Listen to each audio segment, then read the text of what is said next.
আকাশে ভেসে থাকা প্রযুক্তি যখন এক মুহূর্তেই নিঃশব্দ হয়ে পড়ে, যুদ্ধের ভাগ্য কি তখনও লেখা হচ্ছে অদৃশ্য কোনো কৌশলগত মানচিত্রে? মধ্যপ্রাচ্যের আকাশে মার্কিন ড্রোন পতনের সেই ঘটনায় কি বদলে দিচ্ছে পুরো যুদ্ধের গতিপথ? আর ঠিক সেই মুহূর্তেই যুদ্ধ শেষের ইঙ্গিত। সব মিলিয়ে রহস্য আরও ঘনীভূত হচ্ছে বিশ্ব রাজনীতির আকাশে। হরমুজ প্রণালীতে আকাশে টহল দেওয়ার সময় প্রায় $240 মিলিয়ন মার্কিন ড্রোন বিধ্বস্ত হয়েছে। ডানাযুক্ত উপগ্রহ নামে পরিচিত এই ড্রোনটি দিনরাত 24 ঘণ্টা নজরদারি চালাতে সক্ষম ছিল। এমন খবর যখন কূটনৈতিক মহলে ব্যাপক আলোচনার জন্ম দিয়েছে, ঠিক তখনই ইরান যুদ্ধ শেষের খুব কাছাকাছি বলে জানিয়েছেন মার্কিন প্রেসিডেন্ট ডোনাল্ড ট্রাম্প। কিন্তু প্রশ্ন উঠেছে, হঠাৎ করে যুদ্ধ শেষের ইঙ্গিত কেন দিয়েছেন তিনি? তিনি কি ভিন্ন কৌশলে এগোবে নাকি পরাজয় মেনে নিয়েছেন? মার্কিন নৌবাহিনী জানিয়েছে, হরমুজ প্রণালী আকাশে টহল দেওয়ার সময় MQ-40 টাইটন নামে একটি ড্রোন দুর্ঘটনার শিকার হয়েছে। ড্রোনটি 3 ঘণ্টা নজরদারি শেষে ফেরার পথে হঠাৎ জরুরি বিপদ সংকেত পাঠাতে শুরু করে।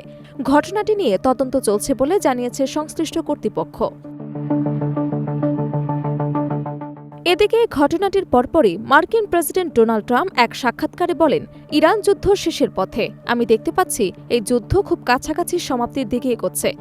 তিনি আরও বলেন, পরিস্থিতি যদি দ্রুত নিয়ন্ত্রণে না আসে তাহলে পুনর্গঠন প্রক্রিয়া দীর্ঘায়িত হবে এবং এর প্রভাব পড়বে পুরো অঞ্চল জুড়ে। ট্রাম্প আরও দাবি করেন, এখনও পুরো সামরিক অভিযান শেষ হয়নি, তবে কূটনৈতিক সমঝোতার একটি সম্ভাবনা তৈরি হয়েছে। তার ভাষায়, ইরান বর্তমানে একটি চুক্তির দিকে দ্রুত অগ্রসর হতে চাইছে। অন্যদিকে মার্কিন সেন্ট্রাল কমান্ড জানিয়েছে, বর্তমানে মধ্যপ্রাচ্যের কৌশলগত সমুদ্রপথে মার্কিন বাহিনী সম্পূর্ণ আধিপত্য বজায় রেখেছে।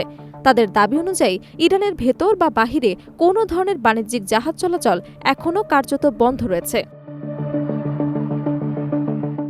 একটি সাম্প্রতিক বিবৃতিতে মার্কিন নৌবাহিনীর একটি বিশেষ শীর্ষ কর্মকর্তা জানান, ইরানের অর্থনীতি প্রায় 90% সমুদ্রপথ নির্ভর করে। ফলে এই রুটে চাপ সৃষ্টি করে মাত্র 36 ঘণ্টার মধ্যেই বাণিজ্যিক কার্যক্রম বড় ধরনের ভাবে অচল করে দেওয়া সম্ভব হবে।